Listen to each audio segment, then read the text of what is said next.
सभी प्यारे बच्चों को नमस्कार। कैसे हैं आप सभी को गुड आफ्टरनून। कैसे हैं बच्चों? गुड आफ्टरनून नहीं, अब तो गुड इवनिंग हो जाना चाहिए। चलो गुड इवनिंग सभी की। और एक बार फिर से स्वागत है आप सभी का अपने परिवार टारगेट विद अंकित पर। तो आप सभी कैसे हैं? आशा है कि आप सभी बहुत अच्छे होंगे और बहुत अच्छे तरीके से आपकी तैयारी चल रही होगी। डब्लू चौहान है, कौशिक है, गौतम भाविका वर्मा है, आदित्य है, ठाकुर भानु हैं, बहुत अच्छे। अंकित हैं, शिवांगी तिवारी हैं, बहुत अच्छे। तो एक बार सभी प्यारे बच्चे जल्दी से क्लास से जुड़ेंगे। आशा करता हूं कि आप सभी बहुत आनंदित होंगे और एकदम बहुत बेहतरीन तरीके से अपनी तैयारी में लगे होंगे। तो जल्दी से बताएं, मेरी आवाज आ रही है सभी को? आवाज तो आ ही रही होगी और मैं दिखाई भी आपको दे रहा हूंगा। आप सभी जानते हैं यूपी SSSC पीईटी परीक्षा 2023 का टाइम टेबल आपके सामने है। ये 2 क्लास आपकी 20 तारीख से स्टार्ट होंगी। और प्यारे बच्चों, पॉलिटी गार्गी मैम और मैथ्स आपके विकास सर, रीजनिंग पीके सर 1 बजे, और ज्योग्राफी इकोनॉमिक्स मैं कराऊंगा आपको 4 बजे, और रुचि मैम शाम 6 बजे हिंदी की क्लास लेती हैं। तो एक बार जल्दी से सभी प्यारे बच्चे क्लास से जुड़ जाएं, फिर स्टार्ट करते हैं सेशन को। और सेशन का स्टार्टिंग होता हुआ बिल्कुल अच्छे तरीके से। और बात करते हैं बेटा आज के सेशन में हम जो डिस्कस करने वाले हैं। क्या डिस्कस करेंगे? तो आज का टॉपिक रहेगा बेटा 5 ईयर प्लान। ये पंचवर्षीय योजनाओं में हम पूरी अर्थव्यवस्था को रिवाइज कर लेंगे। जो आपका लिखा हुआ है ना कि 1947 से लेके और 1991 तक की पूरी इकोनॉमी, वो सब कुछ इसी में कवर हो जाएगा आपका, अलग से नहीं कुछ भी करना है, ठीक है ना। तो यही इसी में सारी चीजों को अच्छे से पढ़ते हुए चलेंगे। योजना आयोग, नीति आयोग, जो भी चीजें, आप ये मान लो कि आपके जो क्वेश्चंस हैं वो इसके बाहर नहीं जाएंगे, जो हम कराएंगे वही आएंगे, और पहले भी ऐसा ही हुआ है। तो अगर मैं बात करूं प्यारे बच्चों आपसे, आज का टॉपिक होगा पंचवर्षीय योजनाएं, ठीक है ना भाई। पंचवर्षीय का मतलब आप सभी जानते हैं ना, 5 साल की। तो 5 साल की पंचवर्षीय योजनाएं, पंचवर्षीय योजनाएं। तो 5 साल की योजनाओं को ही पंचवर्षीय योजना कह देते हैं। आप इन्हें आर्थिक नियोजन भी कहा जाता है, इकोनॉमिक प्लानिंग के नाम से भी इसे जानते हैं। तो आप इसे बेटा क्या कह सकते हैं? इकोनॉमिक प्लानिंग भी कह सकते हैं। इकोनॉमिक प्लानिंग, इकोनॉमिक प्लानिंग भी कहा जाता है। अब प्लानिंग आप सभी जानते हैं ना, कई बार आप क्या करते हैं, कई बार क्या करते हैं बेटा आप, यानी कि प्लान बनाते हैं। प्लान मतलब योजनाएं बनाते हैं। अब योजना बनाना ही हमें सीखना है कि कैसे कैसे योजनाएं बनती हैं। इसे बेटा हिंदी में आर्थिक नियोजन कहा जाता है। क्या बोलते हैं? आर्थिक नियोजन इसे कहा जाता है। तो इसे बच्चों आर्थिक नियोजन भी कहा जाता है, इकोनॉमिक प्लानिंग भी इसे कहा जाता है। अब देखो मैं समझाऊंगा एक एक बात आपको। बहुत बढ़िया, चलो एक बार जल्दी से जुड़ जाएंगे। झूले झूले सिखा कश्यप जी, उज्जवल गंगवार, बहुत अच्छे। अगर मैं बात करूं यहां प्यारे बच्चों, आर्थिक, आर्थिक का मतलब पैसे धेले से, संसाधनों से संबंधित। नियोजन का मतलब प्लान बनाना। अच्छा एक बात बताओ, मैंने आपको बताया था अर्थशास्त्र की समस्या क्या है। अर्थशास्त्र की समस्या है, यानी कि किसी भी इकोनॉमी की प्रॉब्लम क्या है, कि हमारे पास रिसोर्सेज लिमिटेड हैं, इच्छाएं अनलिमिटेड हैं। यानी कि हमें चाहिए बहुत सारा लेकिन है थोड़ा सा। तो थोड़े से बहुत ज्यादा चीजें कैसे पूरी हो पाए, यही तो समस्या है। इसीलिए योजना बनाना जरूरी है। अच्छा एक बात बताओ मुझे आप, ठीक है ना भाई, नोट करने का मौका बेटा पूरा मौका देंगे। हमने आज तक हर जगह मौका दिया है तुम्हें, तो यहां भी मौका मिलेगा पूरा। तो बेटा आपका टारगेट है कि मान लो पीईटी परीक्षा 2023 में, पीईटी परीक्षा 2023 में आपका टारगेट है, आपका लक्ष्य है। लक्ष्य क्या है? लक्ष्य यह है कि आपको 80% से 80+ नंबर लेके आने हैं, ठीक है ना भाई। तो बताएं मुझे जल्दी से एक बार, आपका टारगेट क्या है कि पीईटी परीक्षा 2023 में आपके मार्क्स बेटा कितने आए? 80+, 80 से ज्यादा आए। ये लक्ष्य है, आपका टारगेट है। लेकिन इस लक्ष्य को क्या आप सोकर प्राप्त कर सकते हो? सो जाओ, गुरुजी नींद आ रही है, इस टाइम ना पढ़ा जाता है। तो बेटा ऐसे प्राप्त किया जा सकता है क्या? ऐसे नहीं प्राप्त होगा लक्ष्य। फिर कैसे प्राप्त होगा? मेहनत करके। इसके लिए तुम्हें योजना बनानी पड़ेगी, तुम्हें मैथ में ग्राफ भी पढ़ना पड़ेगा, हिंदी में बेटा आपको गद्यांश भी पढ़ने पड़ेंगे, ग्रामर भी पढ़नी पड़ेगी। इकोनॉमिक्स 5 नंबर की है, प्लान बना के वो भी 4 बजे अंकित सर की क्लास आती है, पढ़ोगे तो ही तो लक्ष्य की प्राप्ति होगी। लक्ष्य की प्राप्ति कब होगी? क्योंकि आपके पास रिसोर्सेज कम है, ठीक है ना। जो रिसोर्सेज हैं वो बेटा पेड है, पेड। तो आप सोचोगे भाई कि आपके पास पैसा नहीं है, आपके पास नहीं है इतनी चीजें कि आप परचेज कर पाओ, ठीक है। तो आप क्या चाहोगे, आप चाहोगे कि मुझे कंटेंट मिल जाए। कंटेंट कहां से मिल रहा है, TWA से, टारगेट विद अंकित से। तो आप ये क्लास ज्वाइन करोगे तो आपको फायदा मिलेगा, नहीं मिलेगा? बात समझ में आ रही है? तो कहने का मतलब आपको लक्ष्य को प्राप्त करने के लिए आपने योजना बनाया कि भैया अंकित सर पढ़ा रहे हैं, उधर इकोनॉमिक्स पढ़ो। अब जब योजना बना रहे हैं, कुछ बच्चे ऐसे हैं जो आनंद ले रहे हैं जीवन का, सो रहे हैं, आ जाएगा, पैट हो जाएगा, वैकेंसी नहीं आती है, ठीक है ना। तो ये सभी थोड़ी सी चीजें समझनी है आपको। तो कहने का मतलब क्या है प्यारे बच्चों, जब आप कोई काम योजना बना के करते हो तो आप थोड़ी चीजों में भी ज्यादा आउटपुट, ज्यादा रिजल्ट ले सकते हो अगर योजना है, आपके पास प्लान है। अच्छा, टाइम टेबल क्यों बनाया जाता है? आप कहते हैं ना, किसी भी परीक्षा को, किसी भी काम को करने से पहले हम एक टाइम टेबल बनाते हैं। अमित यादव भाई, मैंने एक कल जवाब दे दिया है, कल की वीडियो देख लेना, ठीक है ना। लाला, अब मैं डेली एक ही ये मैं बेटा लिखवा दूं या माथे पे हर चीज ऐसे करके? तुम यार पढ़ने आए हो, तुम्हें पढ़ना है तो पढ़ो चीजों को, ठीक है ना भाई? बात समझ में आ रहा है? तो अपने लक्ष्यों को प्राप्त करने के लिए जो आप योजना बनाते हैं, अब आपको 80% लाना आपका लक्ष्य है, इसके लिए आपको क्या करनी पड़ेगी, योजना बनानी पड़ेगी। अगर आप योजना बनाकर चलोगे तो बेटा आपका रिजल्ट कैसा आएगा, आपका रिजल्ट अच्छा आएगा। यही चीज देश के अंदर होती है बच्चों। क्या होता है दोस्त, यही चीज देश के अंदर होती है। देश के अंदर भी कि हमारे देश में कम संसाधन है, हमें ज्यादा लोगों को फायदा पहुंचाना है, क्या बनाएंगे, योजना बनाएंगे। योजना बनाने को ही आर्थिक नियोजन कह देंगे। तो बेटा पहले से डिसाइड, यानी कि जिन्हें बोलते हैं पूर्ण परिभाषित लक्ष्यों को, पहले से जो डिसाइड लक्ष्य हैं आपके, पूर्ण परिभाषित लक्ष्यों को प्राप्त करने के लिए, जो आपने लक्ष्य डिसाइड कर लिए हैं पहले ही, अपने लक्ष्यों को प्राप्त करने के लिए जो लक्ष्य आपने पहले से निर्धारित कर दिए हैं, संसाधनों का, संसाधन मतलब देश के पास पैसा वैसा जो भी चीज है, जमीन वमीन, वो सब संसाधन है। संसाधनों का इष्टतम उपयोग, संसाधनों का इष्टतम उपयोग करके करने की प्रक्रिया, ठीक है ना भाई? प्रक्रिया को क्या कहा जाता है बेटा, आर्थिक नियोजन यानी कि प्लानिंग कहते हैं, आर्थिक नियोजन कहते हैं। तो आर्थिक नियोजन कोई चिड़िया नहीं है। आर्थिक नियोजन का मतलब है जो लक्ष्य आपने पहले से डिसाइड कर लिए हैं, उन लक्ष्यों को, जैसे आपने 80 नंबर का लक्ष्य रख लिया, इसे प्राप्त करने के लिए आप जो पढ़ाई कर रहे हैं, भैया अंकित सर की इकोनॉमिक्स चल रही है, गार्गी मैम की पॉलिटी चल रही है, विकास सर का मैथ चल रहा है, तो ये जो आपके लक्ष्य हैं पूर्ण परिभाषित, वेल डिफाइन पहले से, इन्हें प्राप्त करने के लिए जो रिसोर्सेज हैं आपके पास समय है, आपके पास बुक है, आपके पास नोट्स हैं, आपके पास हमारी क्लासेस हैं, ये सभी चीजें, ठीक है ना भाई? बात क्लियर है? तो कहने का मतलब हम अपने रिसोर्सेज को अच्छे तरीके से यूटिलाइज करें, जिससे कि ज्यादा अच्छा रिजल्ट मिल सके, ज्यादा विकास हो सके देश का, वही चीज आर्थिक नियोजन है, ठीक है ना भाई? चलो भाई,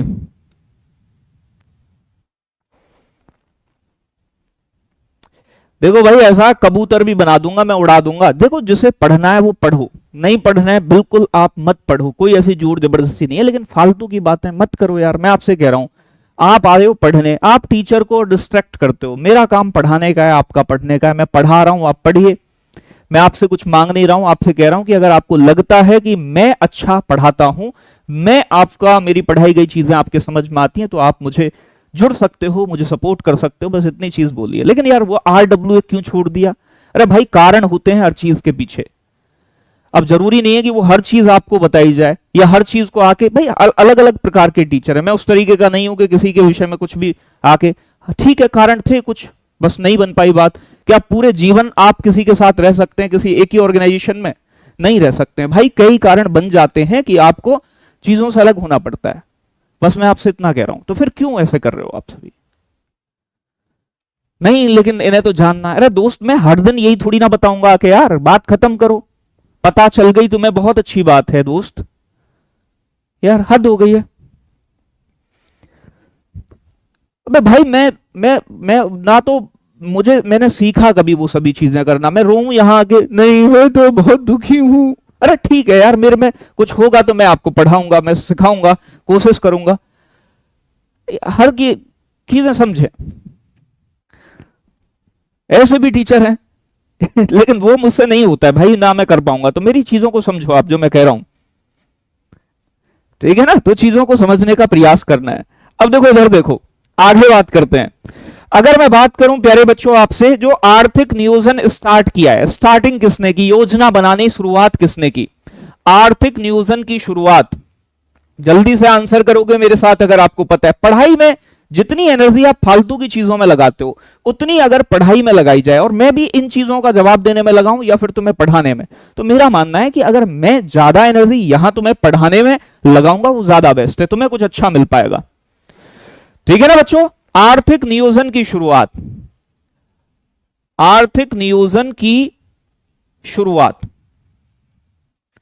आर्थिक नियोजन की शुरुआत रूस ने की थी। रूस को यूएसएसआर, यूएसएसआर जिसे सोवियत संघ कहते हैं, सोवियत संघ, यानी कि सोवियत संघ ने सबसे पहले योजनाएं बनाना स्टार्ट किया। यहां के एक लीडर थे 1928 में, 1928 में, जिनका नाम था, यहां के एक नेता जोसेफ स्टालिन द्वारा की गई। नाम क्या है बेटा, एग्जाम में पूछा गया यहां से भी। यूएसएसआर के एक लीडर थे जिनका नाम था Joseph Stalin, Joseph Stalin, Joseph Stalin द्वारा। बात समझ में आ रहा है, एग्जाम में पूछे। अब देखो रूस कैसा देश है, रूस मैंने आपको बताया था ना, यूएसएसआर कैसा देश है, रूस को ही यूएसएसआर कहते थे, इसका विघटन हो गया था। मुझे बताओ यूएसएसआर का विघटन कब हुआ। यानी कि एक समाजवादी देश है, मैंने आपको बताया, समाजवादी, जो समाज के हित की सोचता है मेरे बच्चों। अरे सोचता है नहीं, समाजवादी में समानता की भावना देखने को मिलती है। यूपी डेट का बैच आएगा मेरे दोस्त, गुड़िया बिल्कुल आएगा, बहुत अच्छे तरीके से आएगा, तगड़ा करके आएगा, वो टेंशन मत लो आप, ठीक है ना। आप पढ़ाई में ध्यान लगाओ, जो भी एग्जाम आएगा मैं कोशिश करूंगा वो हर चीज लाने की आपके लिए, ठीक है। बहुत अच्छे। अब अगर मैं बात करूं यहां प्यारे बच्चों आपसे, समाजवादी देश है और स्टार्ट रूस ने किया है, इसीलिए कहा जाता है यहां क्या है, कोई केंद्रीय संस्था देश के लिए, देश के विकास के लिए योजना बनाती है, वही नियोजन है। तो यानी कि कोई सेंट्रल बॉडी, केंद्र की बॉडी, कोई भी देश को अच्छे तरीके से विकास करने के लिए योजना बनाती है। यहां बहुत सारा फायदा मिला इन्हें। तो एक एग्जाम में ये पूछता है कि आर्थिक नियोजन किस प्रकार की अर्थव्यवस्था का एक फीचर है, एक विशेषता है। तो आर्थिक नियोजन किस प्रकार की विशेषता मानी जाएगी बेटा, बताएं जल्दी से। तो विशेषता किस प्रकार के मतलब आपकी इकोनॉमी की है। तो आर्थिक नियोजन कैसी अर्थव्यवस्थाओं में ज्यादा देखा जाता है या विशेषता है। तो आर्थिक नियोजन जहां सरकार प्लान बनाती है देश को डेवलप करने के लिए। आर्थिक नियोजन समाजवादी अर्थव्यवस्था की विशेषता है, समाजवादी अर्थव्यवस्था की, अर्थव्यवस्था की विशेषता है। समाजवादी अर्थव्यवस्थाओं में ये चीज ज्यादा देखने को मिलती है, जहां केंद्र सरकार बेटा क्या करती है, यानी कि योजनाएं बनाती है। ठीक है ना भाई, तो ये बात आपको ध्यान रखनी है, काम की है। तो सेंटर गवर्नमेंट। अब अगर मैं बात करूं यहां आपसे अच्छे तरीके से, बेटा यूपी पुलिस के लिए लाऊंगा मैं एक दिन में कुछ नहीं कर सकता, समझो, ठीक है ना। एक साथ ऐसा नहीं है कि रिसोर्सेज मेरे पास बहुत ज्यादा है, एक बोर्ड है, अब मेरी बात समझ लो, बहुत सारी क्लास नहीं लग सकती। अब थोड़ा समय दो मुझे, मैं चीजों को बेहतर कर सकूं, कुछ कर सकूं आपके लिए, तो थोड़ा समय लगेगा उसमें, आगे करूंगा, ठीक है ना बच्चों। तो बात क्लियर है। आर्थिक नियोजन कैसी अर्थव्यवस्था की, समाजवादी अर्थव्यवस्था की। और यह आर्थिक नियोजन को किस सूची में रखा गया है, यह किस सूची का विषय है, तो जल्दी से बताएंगे। आर्थिक नियोजन किस सूची का विषय है, जल्दी से आंसर आना चाहिए सभी बच्चों का। आर्थिक नियोजन किस सूची का विषय है, किस लिस्ट में रखा गया है। बहुत सारे बच्चों का आंसर आ रहा है समवर्ती सूची का। समवर्ती सूची के अंदर जो विषय शामिल होते हैं वहां पर प्यारे बच्चों राज्य और केंद्र, राज्य का मतलब स्टेट। अब बेटा देखो, भारत राज्यों का संघ होगा तो इसका मतलब भारत का विकास हो रहा है तो राज्यों का विकास हो रहा है। तो ये राज्य और केंद्र मिलकर काम करते हैं, सेंटर गवर्नमेंट और स्टेट। तो जहां पर कानून बनाने में भागीदारी राज्य की भी हो और केंद्र की भी हो, क्योंकि विकास पूरे देश का होता है। बात क्लियर है? तो यहां पर आपके समझ में आ गया होगा, यह समवर्ती सूची का विषय है। यह समाजवादी अर्थव्यवस्था की एक विशेषता है। आर्थिक नियोजन को यूएसएसआर ने यहां स्टार्ट किया था। भारत ने भी यूएसएसआर से प्रेरित होकर नेहरू जी ने भारत में नियोजन को लागू कराया था। नियोजन समझ में आ रही है? एक एक बात जल्दी से बताएंगे, समझ में आ रही है एक एक बात? अब अगर मैं बात करूं प्यारे बच्चों यहां आपसे, देखो भाई भारत शुरुआत में, देखो भाई भारत आजाद कब हुआ? जल्दी से कमेंट आना चाहिए आप सभी का। हमारा देश है भारत, आप में से सबका ही देश भारत होगा, ऐसा थोड़ी ना किसी का देश नेपाल हो जाए, सब भारत के ही हो। आप नेपाल से है कोई जो पेट का पेपर दे रहा हो? तो बेटा हमारा देश भारत, भारत कब आजाद हुआ? तो बेटा भारत आजाद हुआ था 1947 में, 1947 में। अब आप एक बात और भी जानते हैं कि भैया भारत जब आजाद हुआ तो दुनिया में दो शक्तियां थी। दो शक्तियां मतलब दो सेंट्रल पावर, बड़ी शक्तियां जिनकी चलती थी दुनिया में। जैसे मोहल्ले में एक बेटा, अपने मोहल्ले में एक होते हैं ना जिन पे ठीक पैसा होता है, मोहल्ले में सब लोग उनकी बात मान लेते हैं, मोहल्ले की सपोर्ट करते हैं, जिसके साथ खड़े हो जाएं उसकी पावर बढ़ जाती है। ठीक है, ऐसा होता है नहीं होता है? ऐसे ही दुनिया में दो पावर्स थी, एक यूएसए पावर थी और एक थी बच्चों आपकी यूएसएसआर। यूएसएसआर, ठीक है ना भाई? यूएसए और यूएसएसआर। देखो जो यूएसए अमेरिका था वो कैसा देश था? पूंजीवादी। ठीक है ना भाई? पूंजीवादी। भारत जब आजाद हुआ तो भारत की स्थिति खराब थी। यूएसएसआर कैसा देश था? समाजवादी। समाजवादी। अब एक बात बताओ, आपके यानी कि भैया आपके घर में मम्मी पापा की थोड़ी सी राड हो जाए, कई बार हो जाती है नहीं होती है? जल्दी से बताएं।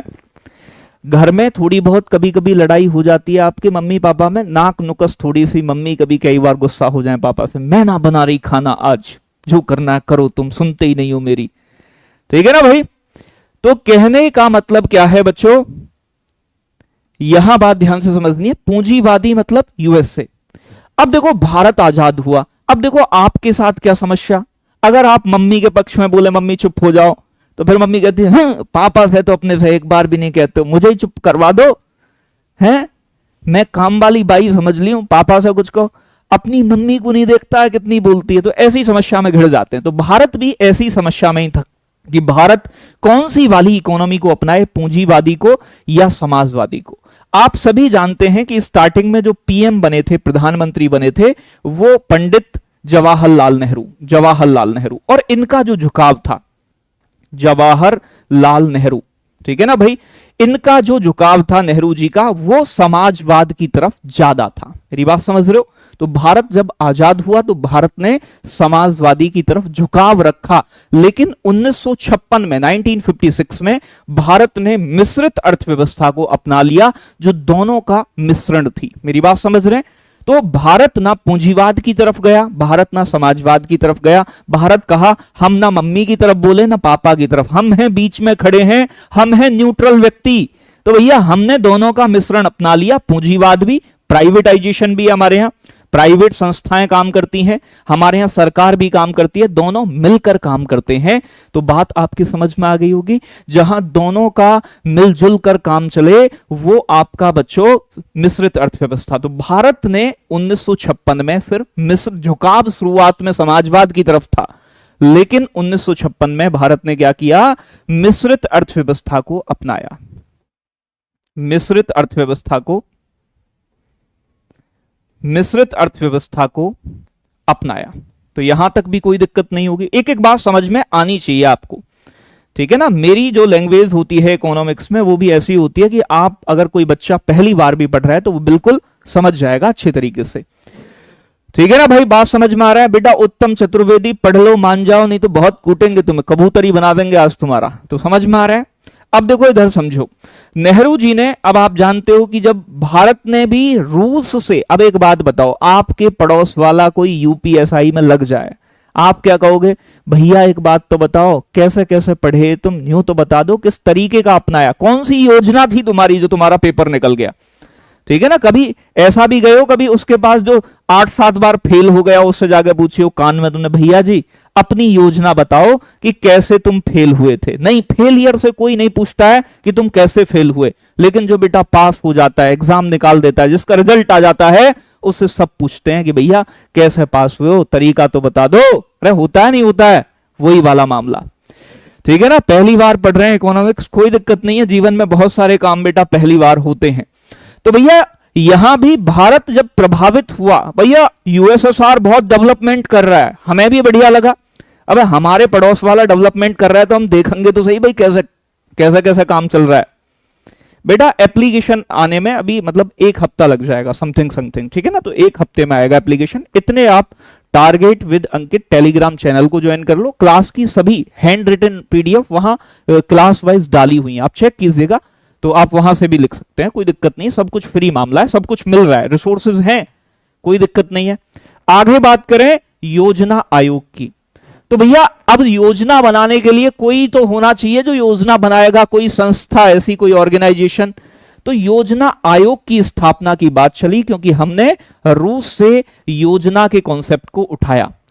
ठीक है ना भाई, योजना आयोग को क्या बोलते हैं बेटा, प्लानिंग कमीशन कहते हैं।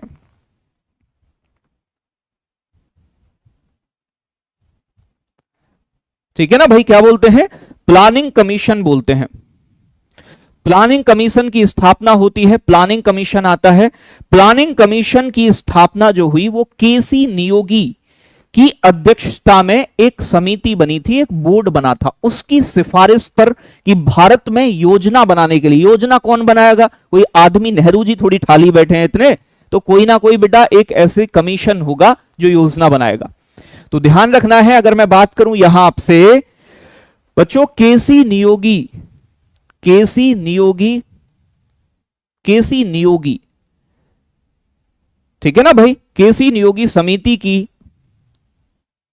केसी नियोगी समिति के सलाहकार बोर्ड की, सलाहकार बोर्ड की सिफारिश पर, सलाहकार बोर्ड की सिफारिश पर, सिफारिश पर योजना आयोग की स्थापना हुई। किसकी स्थापना हुई बेटा, योजना आयोग को स्थापित किया गया, योजना आयोग की स्थापना हुई थी, स्थापना हुई। तो योजना आयोग की स्थापना कैसे हुई, एक समिति थी केसी नियोगी कमेटी, इसकी रिकमेंडेशन पर कि भारत में योजना बनाने के लिए एक आयोग होना चाहिए, एक संस्था होनी चाहिए। स्थापना कब हुई, तो जल्दी से मुझे कमेंट करके बताओ, स्थापना कब हुई थी बेटा, 15 मार्च 1950 में, 15 मार्च 1950 में। ये पूछा जाता है एग्जाम में, तो जो जरूरी होंगी एग्जाम ओरिएंटेड चीजें उन्हें अच्छे तरीके से देखेंगे। हाँ बहुत बढ़िया, बहुत बढ़िया, बहुत ही गजब का क्वेश्चन है आपका, और हाँ बहुत बढ़िया बेटा। आगे बात करूं अगर मैं यहां आपसे, तो बच्चों यहां इसका उद्देश्य क्या था, योजना आयोग को बनाने क्यों बनाया, क्योंकि हमें योजना बनानी है, देश का विकास करना है। उद्देश्य क्या था, मोटिव क्या था हमारा योजना आयोग बनाने का, देश के संसाधनों का संतुलित उपयोग के लिए, देश के संसाधन कम हैं, उनका अच्छे तरीके से यूटिलाइजेशन हो सके, जिससे कि देश का आर्थिक विकास हो, इकोनॉमिक डेवलपमेंट हो। तो देश के संसाधनों के, देश के संसाधनों के, देश के संसाधनों के संतुलित उपयोग के लिए, संतुलित उपयोग के लिए, उपयोग के लिए योजना बनाना। क्या बनाना बेटा, योजना बनाना।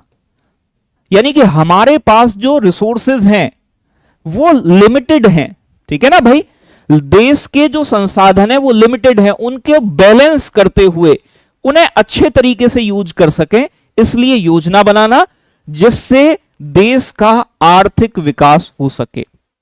जिससे क्या हो बच्चों, जिससे देश का ज्यादा विकास हो सके, देश का अधिक आर्थिक विकास हो, जिससे देश का अधिक आर्थिक विकास हो, ज्यादा इकोनॉमिक डेवलपमेंट हो, ठीक है ना। इसलिए जिससे देश का अधिक आर्थिक विकास हो, ज्यादा डेवलपमेंट कर पाए अपने कम रिसोर्सेस के साथ। ठीक है ना भाई। अब अगर मैं बात करूं यहां प्यारे बच्चों आगे योजना आयोग की, तो योजना आयोग क्या संविधान में लिखा गया है इसके विषय में? नहीं बच्चों, तो ये संवैधानिक निकाय नहीं है, ये नॉन कॉन्स्टिट्यूशनल बॉडी है। तो आगे लिखेंगे यह एक गैर संवैधानिक निकाय था। ठीक है ना भाई। योजना आयोग, योजना आयोग, योजना आयोग एक गैर संवैधानिक, गैर संवैधानिक, गैर संवैधानिक का मतलब जिसकी चर्चा कहीं संविधान में ना हो। निकाय अब तो बचा नहीं है, खत्म हो गया है। निकाय था, खत्म का मतलब आदमी नहीं है कि मर गया, ठीक है ना। खत्म का मतलब इसका नाम बदलकर इसको रीऑर्गेनाइज किया गया है, दोबारा से ऑर्गेनाइज किया गया है। तो ये एक नॉन कॉन्स्टिट्यूशनल बॉडी है प्यारे बच्चों। ठीक है ना भाई। चलो अगर मैं बात करूं प्यारे बच्चों यहां आपसे, तो बच्चों देश के संसाधनों के अच्छे तरीके से उपयोग हो, इसलिए एक ये नॉन कॉन्स्टिट्यूशनल बॉडी थी, यानी कि इसे परामर्शदात्री संस्था भी कहा जाता है। परामर्शदात्री, परामर्शदात्री समझते हैं ना? नहीं समझते, बताएं जल्दी से। परामर्शदात्री संस्था, भैया परामर्शदात्री संस्था का मतलब होता है जो परामर्श देती है, ठीक है ना। एडवाइजरी बॉडी जो एडवाइज करती है। क्या देना काम है इसका? एडवाइस देना सरकार को कि ऐसे ऐसे, ठीक है ना भाई, एडवाइस देना। तो एडवाइस देने का काम करती है, सलाह देने का काम करती है। ठीक है ना बेटा। तो परामर्श देने का जिसका काम हो, सलाह देने का, एडवाइस देने का काम हो, ऐसा निकाय था। इसका जो पदेन अध्यक्ष होता था वो कौन होता था? जल्दी से बताएं। पदेन अध्यक्ष, पदेन अध्यक्ष को बोलते हैं एक्स ऑफिशियो चेयरमैन, जो पद पर होगा वही अध्यक्ष होगा। तो इसका जो पदेन अध्यक्ष होता था बेटा वो प्रधानमंत्री जी, पीएम। पीएम बोले तो प्रधानमंत्री साहब इसके पदेन अध्यक्ष होते थे। और प्रधानमंत्री कौन थे? पहले अध्यक्ष कौन बने होंगे इसके? पहले अध्यक्ष, तो जो भी प्रधानमंत्री होगा वही अध्यक्ष होगा। नेहरू जी, नेहरू जी। तो एग्जाम में पूछे आपसे कि योजना आयोग के पहले अध्यक्ष कौन थे, तो बच्चों आंसर आएगा नेहरू जी। और अंतिम पूछे तो मोदी जी ने इसका कल्याण कर दिया, तो मोदी जी बेटा इसके अंतिम अध्यक्ष होंगे। यह बात आपको ध्यान रखनी है, ठीक है ना। चचा नेहरू पहले अध्यक्ष थे, क्योंकि जो प्रधानमंत्री, पहले प्रधानमंत्री वो थे, तो चचा नेहरू बने। अब अगर मैं बात करूं यहां प्यारे बच्चों, इसका एक उपाध्यक्ष होता था, ठीक है ना। तो बच्चों प्रथम अध्यक्ष सुन लिए, उपाध्यक्ष सुन लो। उपाध्यक्ष, उपाध्यक्ष, इसका एक उपाध्यक्ष होता था। अब पहले और अंतिम जरूर याद रखने, पेपर में पूछा जाता है। पहले उपाध्यक्ष कौन थे जल्दी से बताओ, और अंतिम उपाध्यक्ष कौन थे? अंतिम, पहले और अंतिम उपाध्यक्ष पता होने चाहिए। तो पहले थे बेटा गुलजारी लाल नंदा। क्या नाम है? गुलजारी लाल नंदा। गुलजारी लाल नंदा पहले उपाध्यक्ष थे, ठीक है। और अंतिम उपाध्यक्ष का नाम क्या है? मोंटेक सिंह अहलूवालिया। मोंटेक सिंह, मोंटेक सिंह अहलूवालिया। अहलूवालिया, कालिया मत कर देना कहीं गड़बड़ हो जाए, यह पूछा गया है। मोंटेक सिंह अहलूवालिया, मोंटेक सिंह अहलूवालिया अंतिम उपाध्यक्ष हैं इनके। बात समझ में आ रहा है? बहुत बढ़िया, बहुत बढ़िया, गजब एकदम। क्लास लाइक वाइक करने का भी कुछ कर्तव्य बनता है। क्वेश्चन पूछते हो तुम ज्यादातर, अरे कुछ थोड़ी मेहनत कर लिया करो। सालू वालिया, ओ भैया संकेत, तेरे संकेत ठीक नहीं लग रहे हैं मुझे आज। तो बात समझ में आ रही है यहां तक? कोई दिक्कत नहीं होगी। तो ये बनाया गया, इसका काम था योजना बनाना, आप सभी जानते हैं।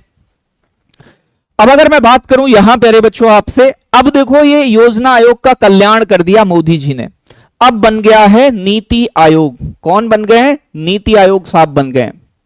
नीति आयोग, नीति आयोग, ठीक है ना भाई। अब कौन? नीति आयोग आ गया इसके स्थान पर। अब नीति आयोग को आप सभी जानते हैं कि नीति आयोग के विषय में भी प्रश्न पूछे जाते हैं, तो नीति आयोग को भी थोड़ा सा समझना है। देखो भाई एक बात बताओ, यानी कि मान लो आपका मन था, आपकी कोई मित्र थी उसका विवाह करने का, फॉर एग्जाम्पल समझ जाओ, जैसे कि मैं नाम लिख दूं कोई भी, अब मैं नाम लिखूं किसी का नाम निकल आए तो मेरी गलती मत बताना इसमें। मान लो आपका नाम था काजल से विवाह करने का, बेटा काजल, ठीक है ना। अब बेटा घर वाले नहीं माने, काजल से विवाह आपका नहीं हो पाया, फॉर एग्जाम्पल समझ लेते हैं। तो अब आपका विवाह किसी और से हो गया, मान लो आपका विवाह हो गया किससे, और मान लो कोई एग्जाम्पल, ठीक है ना। अब आप मजाक नहीं उड़ाएंगे, ठीक है ना, कोई भी नाम ले सकते हो, कल्लो से हो गया, मान लो कल्लो। ये बेटा अब अपने ऊपर नहीं लेना है किसी को, कल्लो से ब्याह हो गया तुम्हारा गलती से।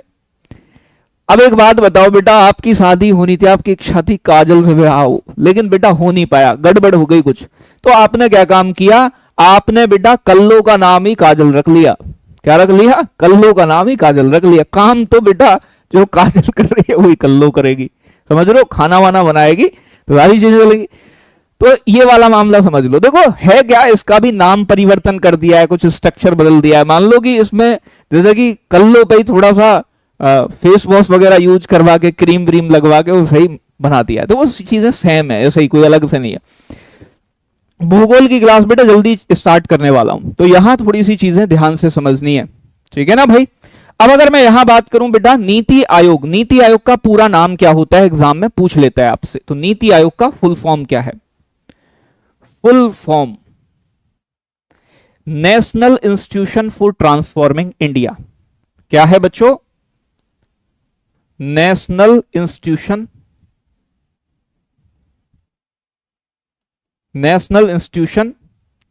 फॉर ट्रांसफॉर्मिंग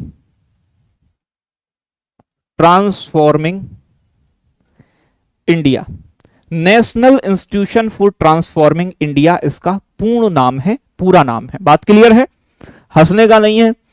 यानी कि इसे बोलते हैं राष्ट्रीय भारत परिवर्तन संस्थान के नाम से हिंदी में जाना जाता है इसे, ठीक है ना। भारत को परिवर्तित करने के लिए राष्ट्रीय भारत परिवर्तन संस्थान, राष्ट्रीय भारत परिवर्तन संस्थान इसे कहा जाता है।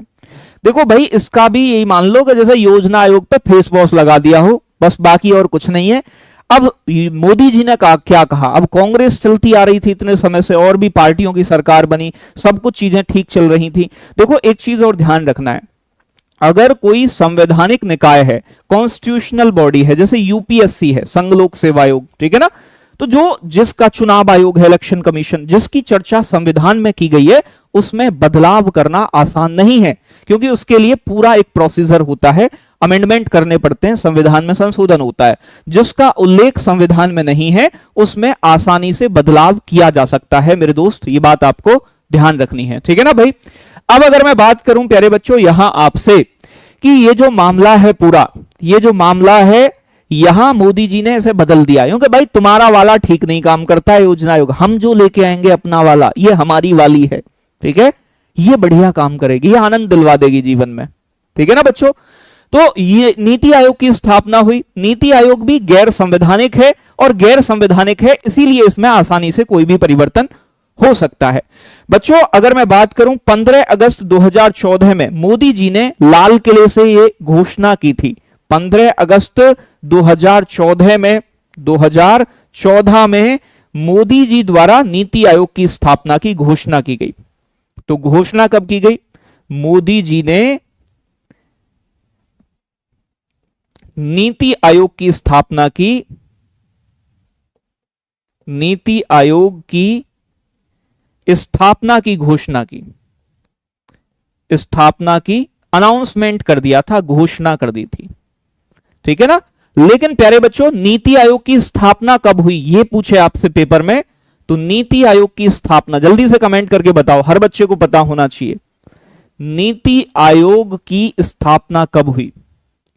नीति आयोग की स्थापना कब हुई, तो बेटा नीति आयोग की स्थापना हुई थी 1 जनवरी होगा ना, 1 जनवरी 2015, ऐसे करके याद रखिएगा, काम की चीज है, पेपर में आ जाएगी सीधी सीधी सी, ठीक है ना भाई। बात क्लियर, बहुत बढ़िया, गजब एकदम, सभी बच्चों का आंसर आता हुआ।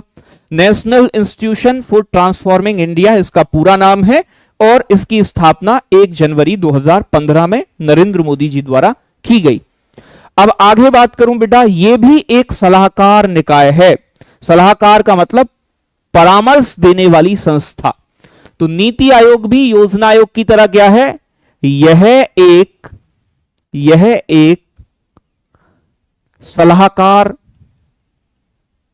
सलाहकार मतलब एडवाइजरी बॉडी, सलाहकार निकाय है, एडवाइजरी बॉडी है। तो यह भी एक कैसी बेटा, परामर्श देने वाली संस्था है जो एडवाइज करती है, सलाह देती है। और प्यारे बच्चों, अगर मैं यहां बात करूं आपसे, यह भी गैर संवैधानिक है, नॉन कॉन्स्टिट्यूशनल है, गैर संवैधानिक। इसकी चर्चा भी कहीं संविधान में नहीं है। कल को कांग्रेस आकर फिर से योजना आयोग कर सकती है इसे। गैर संवैधानिक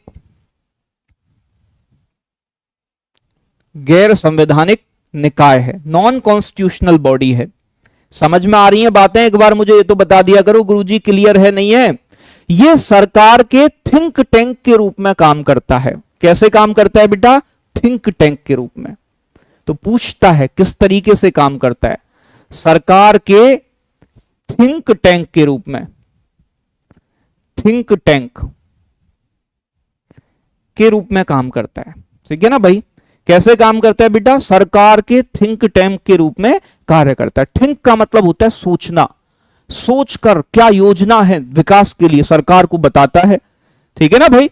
तो सरकार का थिंक टैंक, ये चीज बच्चों, बात क्लियर है? आगे थोड़ी सी बात और समझनी है।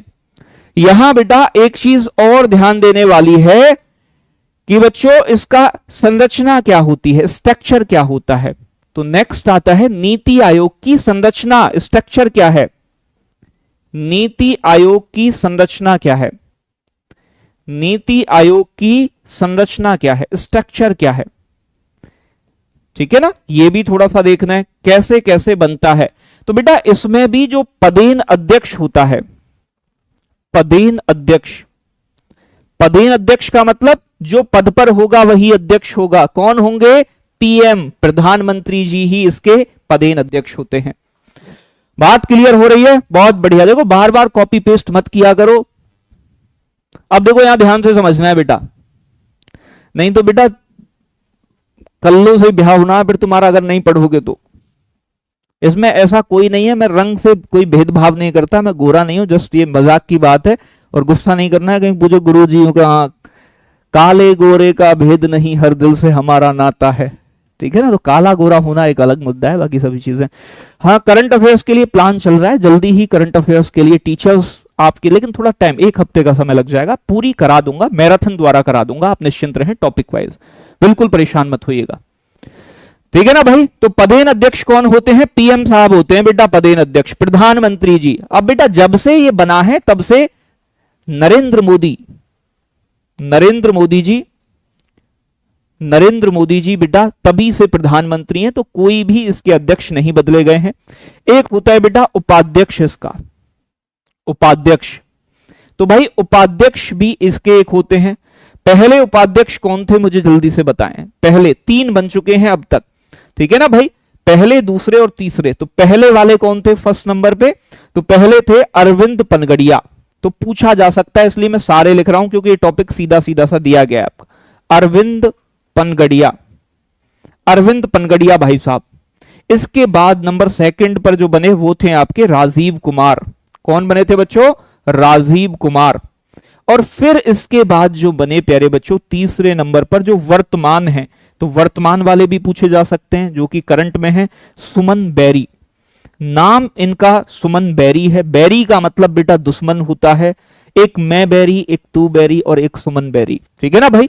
तो याद रखने वाली बात है। चलो भाई बहुत बढ़िया, गजब एकदम। बात क्लियर हो रही है बच्चों? अब देखो यहां थोड़ी सी चीजें समझनी है। ठीक है ना भाई? एक होते हैं इसके सीईओ। सीईओ की फुल फॉर्म क्या होती है बताएं जल्दी से? सीईओ होते हैं chief executive officer, CEO.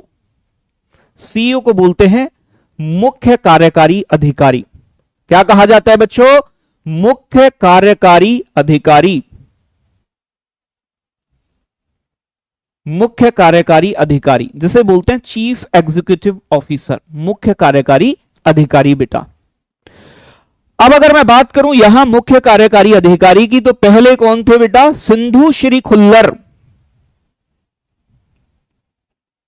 Sindhu Shri Khullar, Sindhu Shri Khullar पहले चीफ एग्जीक्यूटिव ऑफिसर। नंबर 2 की बात करूं प्यारे बच्चे आपका, तो दूसरे थे अमिताभ कांत, अमिताभ कांत, ऐसे ही है। तीसरे कौन थे बेटा? तीसरे थर्ड नंबर पर, ठीक है ना, परमेश्वरन अय्यर, परमेश्वरन अय्यर। और अभी जो वर्तमान में है, प्रेजेंट में है, उनका नाम क्या है? BVR सुब्रमण्यम।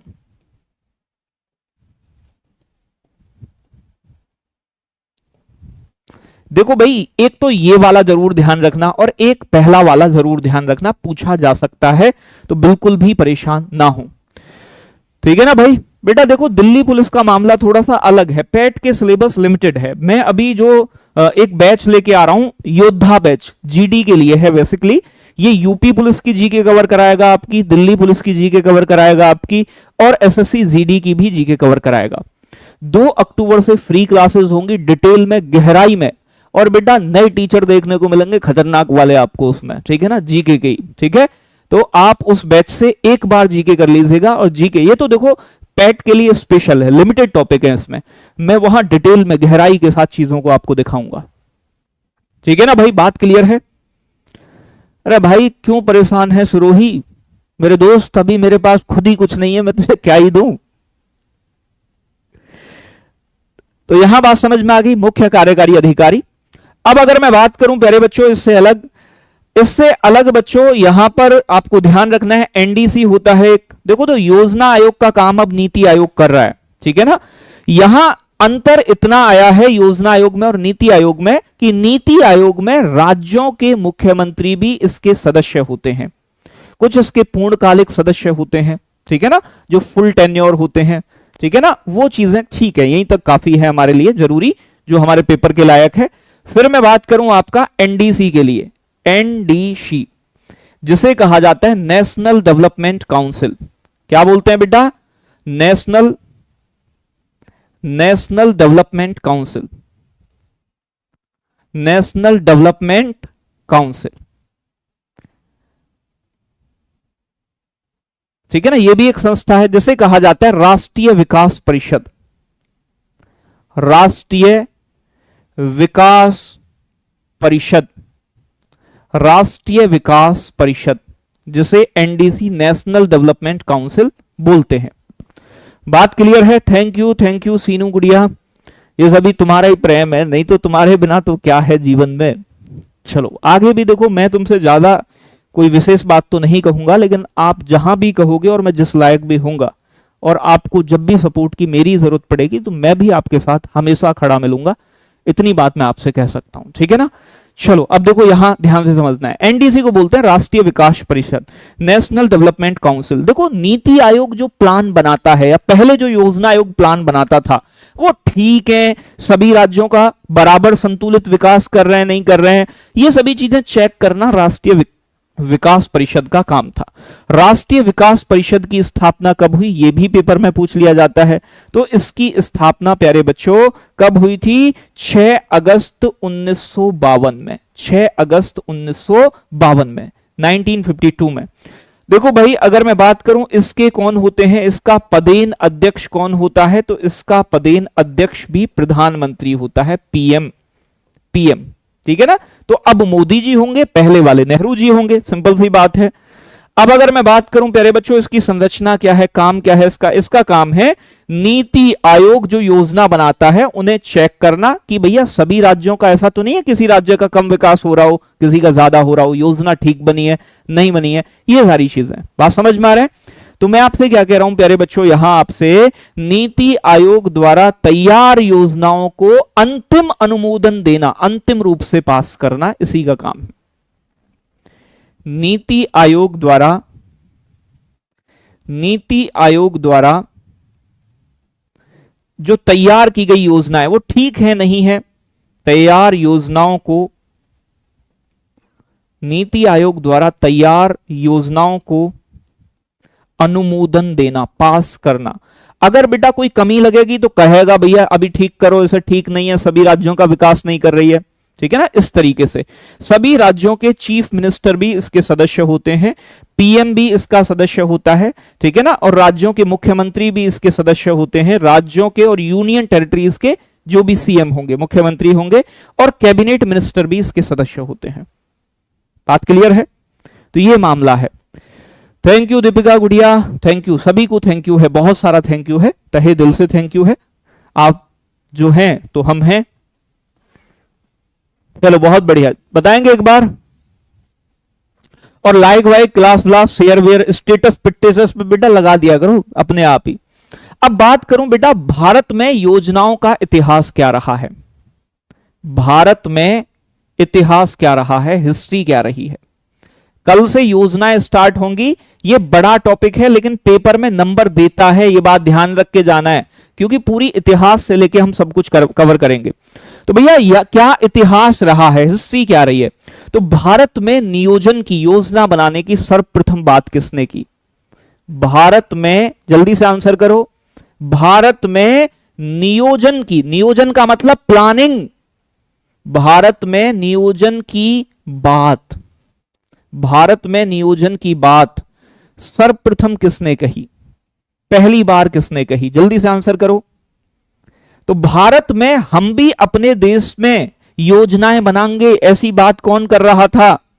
ठीक है ना भाई, तो कौन कर रहा था बेटा? वो करी थी एम विश्वेश्वरैया ने। कौन थे बच्चों?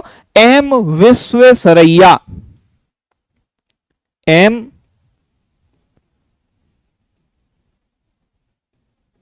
विश्वेश्वरैया जी।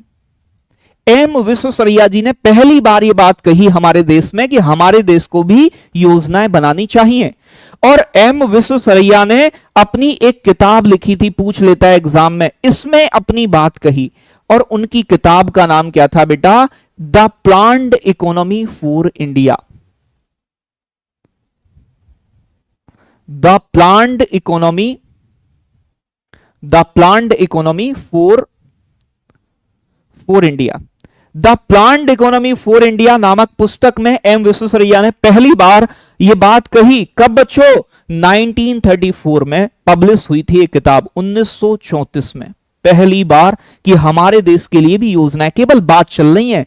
जैसे कि हमारे देश की आजादी की बात, संविधान निर्माण की बात कैसे गई, संविधान की पृष्ठभूमि में, ऐसे ही योजना बनाने की पहली बार बात कही गई इनके द्वारा, एम विश्वेश्वरैया के द्वारा। लेकिन सिर्फ बात चल रही है अभी। दूसरी बार, दूसरी जो मामला उठता है वो होती है बेटा राष्ट्रीय नियोजन समिति की स्थापना, नंबर 2। तो बच्चों कांग्रेस का हरिपुरा, कांग्रेस के अधिवेशन होते थे, आपको पता है। कांग्रेस की स्थापना 1885 में एहो ह्यूम द्वारा की गई। तो कांग्रेस का हरिपुरा अधिवेशन हुआ, कांग्रेस का हरिपुरा अधिवेशन हुआ। हरिपुरा अधिवेशन कब हुआ था? कांग्रेस का हरिपुरा अधिवेशन 1938 में, 1938 में कांग्रेस का हरिपुरा अधिवेशन हुआ। 36 नहीं बेटा, 38 होगा, ठीक है ना बच्चों। इस अधिवेशन की अध्यक्षता जो की गई, इस अधिवेशन की अध्यक्षता जो की गई वो किसके द्वारा की गई? सुभाष चंद्र बोस के द्वारा।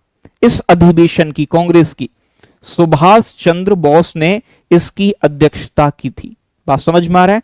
यहां पर एक डिसीजन लिया गया कि हम एक समिति बनाएंगे जो प्लान बनाने के लिए सोचेगी, काम करेगी, ठीक है ना। उसे कहा गया प्यारे बच्चों राष्ट्रीय नियोजन समिति, नेशनल प्लानिंग कमेटी। तो यहां पर राष्ट्रीय नियोजन समिति का गठन हुआ था। तो एग्जाम में पता है क्या प्रश्न पूछता है आपसे? राष्ट्रीय नियोजन समिति का गठन कब हुआ, बताएं जल्दी से। तो बेटा 1938 में कांग्रेस के हरिपुरा अधिवेशन के अंदर, ठीक है ना बच्चों।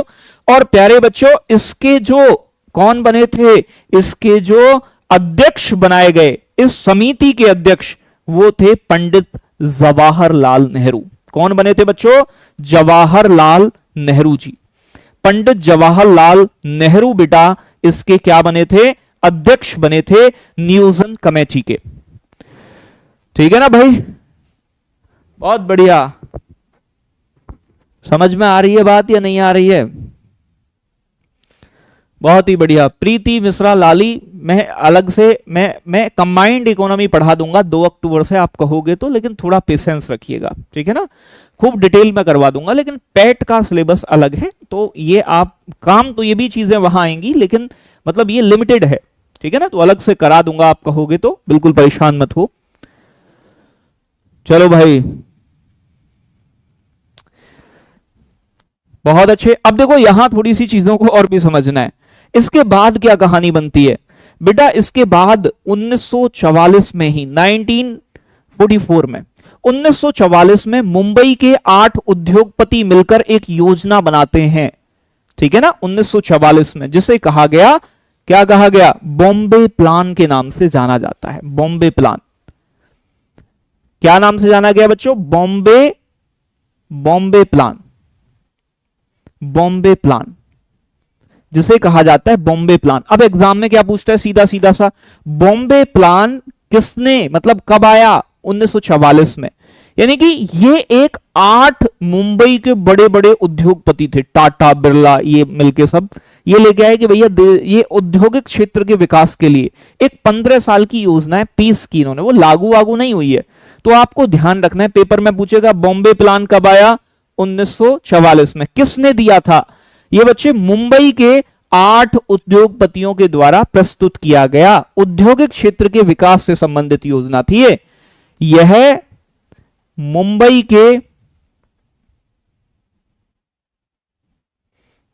के 8 उद्योगपतियों द्वारा, 8 उद्योगपति द्वारा प्रस्तुत किया गया।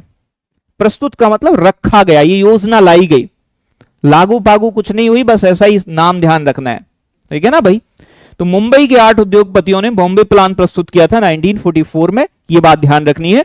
और प्यारे बच्चों, ये इसके जो अध्यक्ष थे, बॉम्बे प्लान जिन्होंने प्रस्तुत किया 8 उद्योगपतियों ने, इसके अध्यक्ष थे, उनका नाम था अर्देशीर दलाल। ये एक उद्योगपति थे इन 8 में से। क्या नाम था बच्चों, अर्देशीर दलाल। अर्देशीर दलाल नाम के उद्योगपति इसके कौन थे बेटा, हेड थे अर्देशीर दलाल। बात समझ में आ रही है थोड़ी सी? तो यहां तक आपके मामला समझ में आया होगा। अरे आया नहीं आया, अभी बाकी चीजें बची हुई है, तो बाकी चीजों को कल डिस्कस करूंगा यहां से आगे। यहां तक मैंने आपको योजना आयोग, नीति आयोग, प्लानिंग होती क्या है, प्लानिंग किस लिस्ट का विषय है, समाजवादी का कैसे कैसे है, और आपका ये प्रारंभ बैच चल रहा है जिसमें मैं आपको इकोनॉमिक्स पढ़ा रहा हूं, आप परेशान मत होइएगा। अब देखो, आप चीजों को आप समझ गए होंगे, वैसे पहले से भी समझे हुए हो आप। अब चीजों को थोड़ा सा स्पीडली लेके चलेंगे, कल से थोड़ी स्पीड बढ़ा देंगे जिससे कि सिलेबस थोड़ा टाइमली कंप्लीट हो पाए, ठीक है ना। तो आपको समझ में हर चीज आएगी, ऐसा नहीं है उड़ के जाना है कहीं, मतलब समझ में हर चीज आएगी। तो अर्देशीर दलाल, बहुत बढ़िया। अब देखो, अगर आपको लगता है कहीं से भी, मैं कह रहा हूं कहीं किसी पेड बैच से भी आप कहीं से भी कंपैरिजन कर लेना, अगर किसी भी चीज में कमी रह जाए तो मुझे बता देना। बाकी बड़ी बड़ी बातें तो मुझसे आती नहीं है, आपके लिए सिर्फ इतना ही कह सकता हूं कि अगर जो चीज आपके लिए लेके आऊंगा उसमें क्वालिटी से कोई कंप्रोमाइज बिल्कुल भी नहीं किया जाएगा। तो हमेशा आपके लिए, हाँ पीडीएफ मिल जाएगी ना भाई, पीडीएफ मिलती है, पीडीएफ सर्च करो यहां, जब आप बाद में, या तो आप डायरेक्ट जाके टेलीग्राम पे टारगेट विद अंकित सर्च कर सकते हो, या फिर इसके जब आपकी क्लास खत्म हो जाएगी तो यहां कमेंट सेक्शन में टेलीग्राम लिंक मिल जाएगा, वहां से जुड़ जाइएगा। और बाकी जितना भी हो सकेगा, रात को भी मेहनत करनी पड़े, दिन में भी करनी पड़े, करेंगे आपके लिए, लेकिन आपका प्यार और सपोर्ट चाहिए, और वो हमेशा चाहिएगा। तो चैनल जहां तक नहीं पहुंच पा रहा है, ये वहां बच्चों तक पहुंचाना आपका काम है, तो इसे वहां तक पहुंचाइए जिससे कि ज्यादा से ज्यादा लोग जुड़ सकें। और मैं कोशिश करूंगा कि जितनी भी कंटेंट क्वालिटी मैं आपको प्रोवाइड करा सकूं वो कराऊंगा, ठीक है बच्चों। चलो आज की क्लास यहीं तक। क्लास कैसी लगी कमेंट सेक्शन में जरूर बताइएगा सारे कबूतर। Love you, take care, bye bye, बहुत सारा प्यार आप सभी के लिए। थैंक यू बच्चों, जय हिंद साथियों।